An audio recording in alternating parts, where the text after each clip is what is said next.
this is a bop. All right, hello everyone. I chose a horrible time to be practicing because I forgot that you actually have to physically close the application and start it over again if you want to start a new game, which is just the peak of technology in 2014, which is when this tech demo was made. So bear with me while we get this back up again. While we are bearing with you super quick, I have an additional $6.16 from Hockey Babbler saying, okay, I told myself I was going to stop, but I had to torture Quack. Sorry, not sorry. How dare you? That is also going to Trans Left. Thank you so much, even though it throws our sense into chaos. I do like 16, 16, 16 as the total, though. Back to you, Oz. Thank you so much. All right, now that we're back, we are going to see Museum of Simulation Technology. Anarchy Insane got a little bit of a preview as to what we're going to be in store for, but do either of you know what this is? Before I explain it to you, what that is. I know nothing. I see sim. You see sim. I see museum. Museum. I see the editing style I would have done in 2017. I see. That's exciting. This is true. It's giving shape. It's giving shape, singular shape. Is it giving color? Yeah. 2 colors. As a matter of fact. Not well, sure. Well, sure. Yeah, exactly. So Museum of Simulation Technology is the original tech demo for Superliminal. Superliminal, the final version 1.0, came out in 2019. And throughout the years, of course, as any development process would, there's a lot of tech demos and different prototypes for the game. And this was the original tech demo that was presented at a indie fair during 2014 that I forget the name of at the time.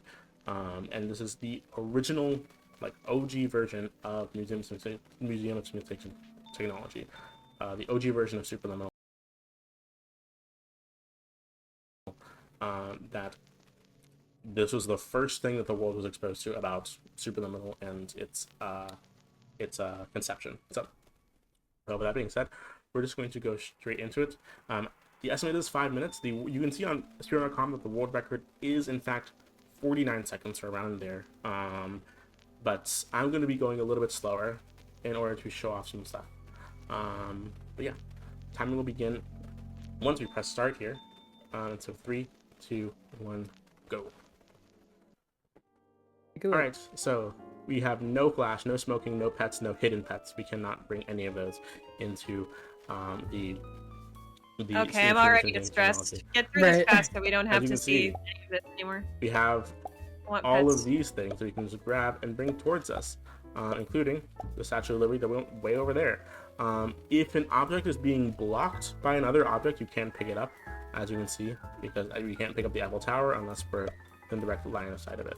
But with that being said, like the normal Eiffel Tower is, yeah, that makes sense. I'm including these guys right here. Chess pieces. The chess pieces have always been here since Chess the beginning. piece, the game. Welcome to the Museum of Simulation Technology. All right, and as you can see, one thing you might have guessed is that this game does not have any sensitivity settings right here. I need you to understand that I am barely moving my mouse. Like, look at the screen right now. Look at this is how much I'm moving my mouse right now, and it has. I already knew the game was insensitive when it didn't allow pets. Yeah, this is so true. This is so real. And you also have a shift button you can run in this game, which is a feature that they omitted from the final product. And so, right here, we're just going to go up here. This level is pretty straightforward, although, as you can see, I'm pretty struggling with the fact that this game has no sensitivity options. And so this one is introducing to like similar concept paintings and stuff like that. I also like to just throw it down, and boom, we're gonna use it as a ramp up here. It's pretty clean. All right. Thank you. It's activity time. For kids. For kids.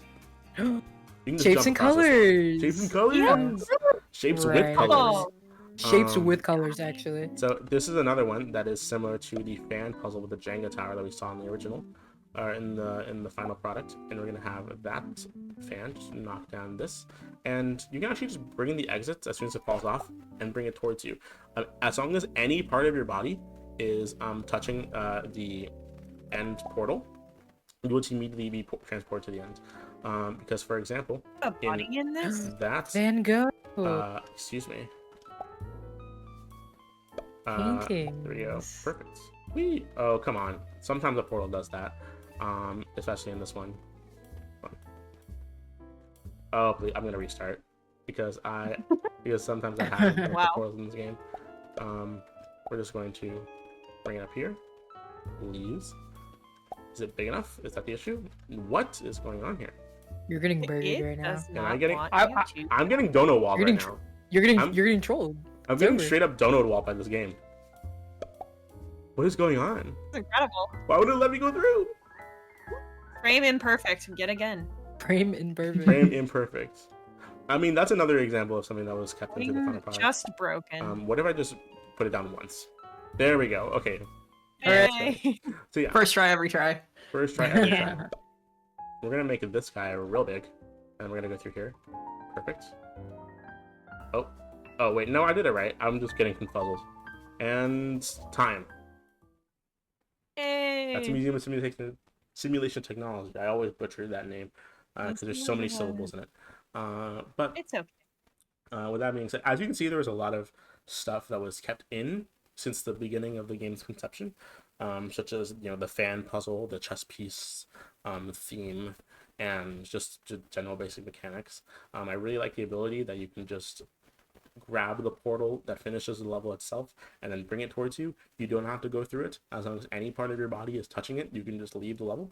We only really use that trick twice, but generally speaking, the ability to even adjust your size through the portals at the end was something that was kept in through Dollhouse. But as you can see, there's a lot of stuff that was omitted entirely, and including the ability to run in the game. You cannot run in Superliminal in the final product at all. And so I also just want to shout out the devs in general for being so supportive of the speedrunning community.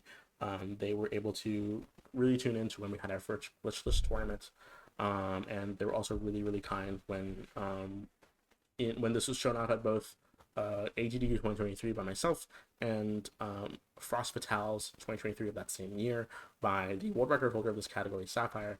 I want to shout her out. She is an amazing friend, one of my closest friends, and she helped me a lot with this category, and I love her to bits. And so, shout out to Seth. But with that being said, I also want to shout out to the general speedrunning community for this game in general. Y'all have been so kind to me, and as far as I'm concerned, Superliminal will probably be the community that I hold closest to my heart and will be the most important to me, because it really launched my love for speedrunning and made me want to be so involved in community building and the most invested I've ever gotten into a game. And while I am definitely a washed, retired Superliminal speedrunner, I haven't done a full run outside of marathons in quite some time, but I still love the community to absolute death. Shoutouts to Samwise, Hippienator, Archmage, Josher, Ina, Bagel Cat, the whole community at large. So, with that being said, do my commentators have any shots I want to make before we head out? I'm going to do my plugs after y'all. Not really, more just thank you for letting me on to Oz and the Girlies segment. This was super, super fun. And this game's really cool. Thank you for having me. Of course. Anarchy? Yeah, thank you, Oz. Appreciate it. Like I said, I had no idea what was happening at all, but I rocked with it. I loved having the shapes and color hallway power hours. Was great. The shapes and colors always awesome. The Girlies Power Hour. That's the full title. You have to say it every time. Yeah, exactly. Yeah. But yes, thank you for Anarchy and Satan for being here. Thank you to Speed4 TLC for having me, and thank you to Koak for hosting. Y'all all did an amazing job, and great job with the marathon. You can find me on Twitch, twitch.tv/Osborne. Sadly, you will not be seeing me stream speedrunning content. I very rarely ever stream my actual speedruns. I move to almost all those exclusively at marathons or offline when I'm practicing. What you will see me stream is streams with my friends. I have done a lot of archipelago runs with my friends. Sometimes I do races with my friends as well. And I'm going to be planning a few special streams in the coming months for collaborations that I want to do. I'm planning with some people of the Twitch Unity guilds, and so shout outs to them as well. But it's all gonna be casual banter and like just having fun with friends content on my Twitch. You're not gonna see speedruns. I don't know why. I just don't stream them. But with that being said, again, thank you to everyone for being here. Thank you to the Superliminal community. Thank you to the devs. Thank you to Speed4 TLC, and to everyone on this call. And I hope you all have a wonderful night. And please check out the marathon again tomorrow. This is amazing schedule. So thank you all so much. Amazing. Thank you again, Oz, for that incredible run and showcase and those very kind words. Friends, we have made it to the end of day 1. We're going to take the fastest break of all time, come back with some closing words for you all. I hope you'll stick around for the end of our night. Thank you so much.